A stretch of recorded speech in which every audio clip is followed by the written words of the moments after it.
चांदी का मुकुट देखिए, ये रंजीत सिंह जी है, ये प्रमुख है, ये चेयरमैन है हमारे महोदय से रजा मोहम्मद जी।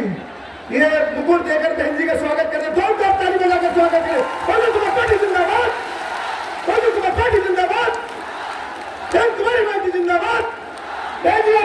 निर्देश दीक्षित जी, जोरदार ताली बजाकर स्वागत करते हैं। बहुजन समाज पार्टी जिंदाबाद।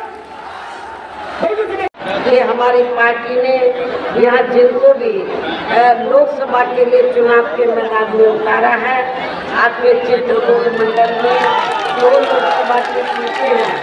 इन 2 लोकसभा की सीटों पर जिनको भी चुनाव के मैदान में उतारा है, जो आपके सामने मंच पर भी मौजूद हैं, तो उन्हें आपको जरूर कामयाब बनाना है। जिसके लिए यहाँ पार्टी के सभी स्तर के छोटे बड़े पदाधिकारी एवं कार्यकर्तागण पूरे जी जान से लगे हैं। और अब अंत में मेरा यही कहना है कि आप लोगों को वोट पड़ने वाले दिन यहाँ बीएसपी के अपने सभी लोकसभा उम्मीदवारों को, अर्थात बांदा लोकसभा की सीट से हमने श्री मयंक द्विवेदी को चुनाव के मैदान में उतारा है। लोकसभा की सीट से हमने श्री निर्दोष कुमार दीक्षित को चुनाव के मैदान में उतारा है। आपके चित्रकूट मंडल में मुझे इस बात की जानकारी है कि यहाँ पर अपर कास्ट समाज में से ब्राह्मण समाज की आबादी काफी ज्यादा है, इसलिए हमने इन दोनों सीटों पर ब्राह्मण समाज को चुनाव करने का मौका दिया। इतना ही नहीं, हमीरपुर से लगी हुई जालौन सुरक्षित लोकसभा की सीट है, तो वहाँ से हमने श्री सुरेश चंद्र गौतम को हरवार को हमने चुनाव के मैदान में उतारा है।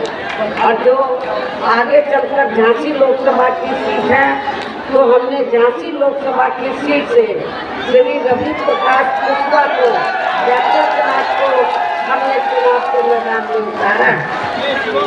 तो मेरी आप लोगों से को यही कहना है, पार्टी के लोगों से यही कहना है कि अब आप लोगों को अपनी पार्टी के, खास रूप से आज ये चित्रकूट मंडल की चुनावी जनसभा है, 2 लोकसभा की ये चुनावी जनसभा है, तो और आप लोग अपने कैंडिडेट के समर्थन में यहाँ बड़ी तादाद में पहुँचे हैं।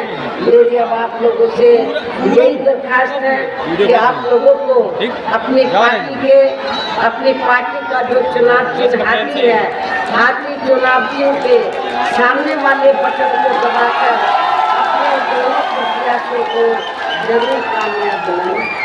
इनको भारी वोटों के अंतर से जरूर जिताना है, लेकिन आज आपकी दूर तक जो मुझे भीड़ नजर आ रही है, तो इससे तो ऐसा लग रहा है कि आपके दोनों सीटें विभाग को वोटों के अंतर से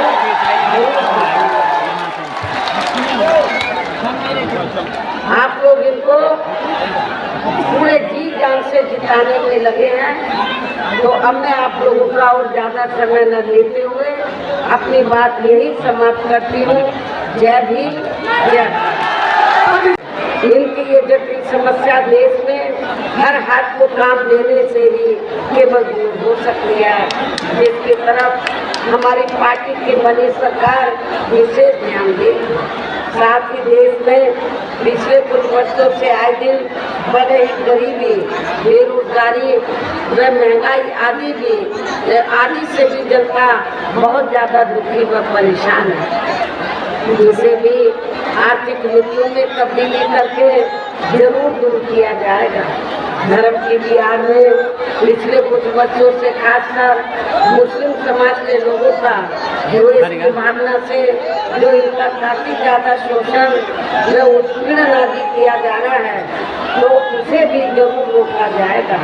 और ये सब हमने अपनी यूपी की रही सरकार में काफी कुछ करके भी दिखाया है। मेरी हुकूमत में मुस्लिम भाइयों को मालूम है कि मेरी चारों हुकूमत में हमने कोई भी हिंदू मुस्लिम दंगा फसाद नहीं होने दिया है। इसके अलावा हमने यूपी में सर्व समाज से गरीब अब बेरोजगार लोगों को बेरोजगारी भत्ता आदि न देकर उन्हें बड़ी तादाद में रोटी रोटी के साधन भी उपलब्ध कराए हैं, जो अब ये कार्य भी अधिकांश ठंडे पड़े हैं, जिनको फिर केंद्र में बीएसपी की सरकार बनने पर प्राथमिकता दी जाएगी। कहने का तात्पर्य ये है, देश में इस समय हो रहे लोकसभा चुनाव में विरोधी पार्टियों के जारी किए गए उनके हवाई प्रलोभन भरे चुनावी घोषणा पत्रों आदि के बहकावे में अब यह खासकर देश के अति गरीबों, मजदूरों, बेरोजगारों एवं अन्य मेहनतकश लोगों को बिल्कुल भी नहीं आना है। और अब इन्हें ऐसी सभी विरोधी पार्टियों को हर हालत में केंद्र की सत्ता में आने से जरूर रोकना है, जिनकी कथनी व करने में काफी अंतर रहा है तथा जिन्हें ये लोग बच्चों से आजमा भी चुके। ऐसे में अब मेरा यही कहना है कि आप लोगों को अपने प्रदेश, क्षेत्र एवं देश के भी हित में अपने वोटों को या कांग्रेस, बीजेपी व अन्य विरोधी पार्टियों को न देकर केवल अपनी एकमात्र हितैषी पार्टी बहुजन समाज पार्टी को ही देना है। तो ये पार्टी उत्तर प्रदेश की तरह ही केंद्र में भी अपनी पार्टी की सरकार बनने पर फिर पूरे देश में या अपनी पार्टी की सर्वजन हिताय व सर्वजन सुखाय की नीतियों पर आधारित की सरकार चलाएगी। इसके साथ साथ केंद्र से जुड़ी आपके क्षेत्र की जो भी यहाँ स्थानीय समस्याएं होंगी तो उन्हें भी फिर दूर करने का हर संभव पूरा प्रयास किया जाएगा। और इस संबंध में मैं खासकर बुंदेलखंड के लोगों को ये बताना चाहती हूँ कि जब केंद्र में बीएसपी की सरकार बन जाती है तो हमारी पार्टी की सरकार फिर बुंदेलखंड को अलग से स्टेट बनाएगी, अलग से प्रदेश बनाएगी, क्षेत्र का संपूर्ण विकास हो सके। साथ ही यहाँ गरीबों, मजदूरों, बेरोजगारों, कर्मचारियों, किसानों, छोटे व्यापारियों एवं अन्य मेहनतकश लोगों के हितों का भी विशेष ध्यान रखा जाएगा।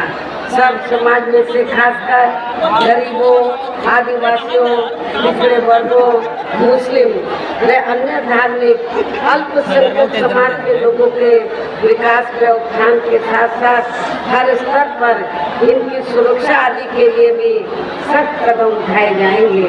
और तभी से यहाँ वास्तव में अपने देश के महान संतों, गुरुओं व महापुरुषों में भी विशेषकर महात्मा ज्योतिराव फूले, श्री छत्रपति शाहू जी महाराज, श्री नारायण गुरु, बाबा साहब डॉक्टर भीमराव अम्बेडकर एवं मान्यवर श्री कांचीराम जी आदि का अधूरा सपना जरूर साकार हो सकता है।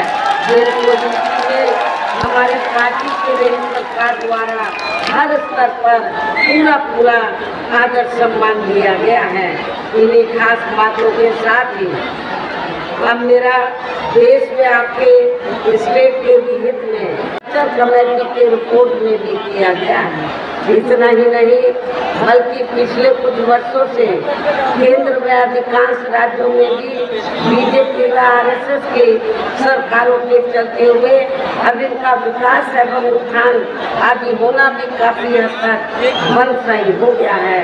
आए दिन इन पर खासकर हिंदू की आड़ में हो रही जुर्म जाति भी यह काफी ज्यादा चरम सीमा पर पहुंच चुकी है। इनके साथ साथ अपर कास्ट समाज में से विशेषकर गरीब लोगों की भी हालत हमें कोई खास अच्छी नजर नहीं आती है। और खासकर अपर कास्ट समाज में से मैं अपने ब्राह्मण समाज के लोगों को ये कहना चाहती हूँ कि चाहे यूपी में समाजवादी पार्टी सत्ता में रही हो या वर्तमान में बीजेपी की सरकार चल रही हो, इन दोनों हुकूमतों में पूरे यूपी में ब्राह्मण समाज का बड़े पैमाने पर शोषण व उत्पीड़न आदि किया गया। ब्राह्मण समाज का बड़े पैमाने पर हर स्तर पर शोषण व उत्पीड़न आदि किया गया है। लेकिन जब बीएसपी पावर में थी तो बहुजन समाज पार्टी की सरकार ने अपर कास्ट समाज में से तो ब्राह्मण समाज के ऊपर किसी भी प्रकार का शोषण और उत्पीड़न आदि नहीं होने दिया। अपर कास्ट समाज की जो अन्य जातियां हैं उनके भी हितों का हमारी सरकार ने विशेष ध्यान रखा है। इनके गलत कृषि नीतियों के कारण किसान वर्ग भी आए दिन आंदोलित रहता है। साथ ही इनके गलत आर्थिक नीतियों की वजह से देश की अर्थव्यवस्था पर भी इसका काफी बुरा प्रभाव पड़ा है, जिससे यहाँ विशेषकर छोटे एवं मध्यम वर्गीय व्यापारी वर्ग काफी ज्यादा दुखी व परेशान है। और अब केंद्र में पूर्ति रही सरकारों की तरह ही वर्तमान भाजपा सरकार में भी यहाँ पूरे देश में गरीबी, बेरोजगारी एवं महंगाई आदि भी लगातार काफी ज्यादा बढ़ रही है। देश में हर स्तर पर फैला भ्रष्टाचार भी अभी तक खत्म नहीं हुआ है। ऐसे में अब आप लोगों को देश में हो रहे लोकसभा चुनाव में कांग्रेस, बीजेपी, सहयोगी पार्टियों